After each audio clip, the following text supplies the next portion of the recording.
এগুলো হচ্ছে হরিতকি আর বয়রা, এখানে 100 গ্রাম করে ছিল।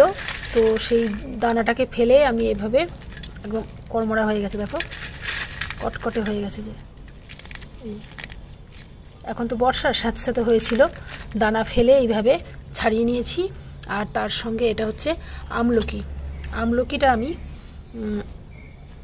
চলো নিয়ে যাই। আমলকিটা আমি আগে থেকে শুকিয়ে রেখেছিলাম ঘরে। তো গাছটা কত সুন্দর হয়েছে, বর্ষা দেখো। সবাই বলবে যে কি বলতে গিয়ে আবার গাছের মধ্যে ঢুকে পড়েছে, আসলেই তাই, গাছগুলো কি সুন্দর হয়েছে দেখো। তো এই আমলকিটা আমি আমলকি হরিতকি বয়রা এটা সম পরিমাণ নিয়ে নিয়েছি। এই যে এখন এটা মিক্সার জারে দিয়ে দেবো এইগুলো, আর এইটা আমলকিটাও দিয়ে দেবো। এবার এটা ভালোভাবে গুঁড়ো করে তোমাদের আমি ফিনিশিংটা দেখাচ্ছি। কেমন ধোয়া উঠবে দেখো একবার। যা আওয়াজ হচ্ছিল, আওয়াজ শুনলে তোমরা ভয় পেতে। কই ধোঁয়া উঠলো না তো, এর আগের বার ধোঁয়া উঠেছিল তো, জানি না আজকে কেন ধোঁয়া উঠলো না।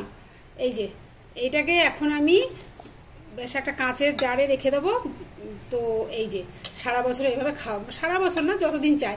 এর আগে আমি করেছিলাম সব কিছু 81 গ্রাম করে ছিল, সেটা আমার 1 বছর চলেছিল। তো এটা জানি না কতদিন চলবে। তো এভাবে বাজার থেকে না কিনে মানে নিজে হাতে তৈরি করে নেওয়াটা ভালো। আর বাজার থেকে এনে ওটাকে পরিষ্কার করে ধুয়ে এভাবে বানালে পরে এর গুণাগুণ বা খাদ্যগুণটা অন্যরকম থাকে, কোনো রকম নোংরা ময়লা কিচ্ছু থাকে না। তো তোমরা এভাবে খেতে পারো, ঠিক আছে।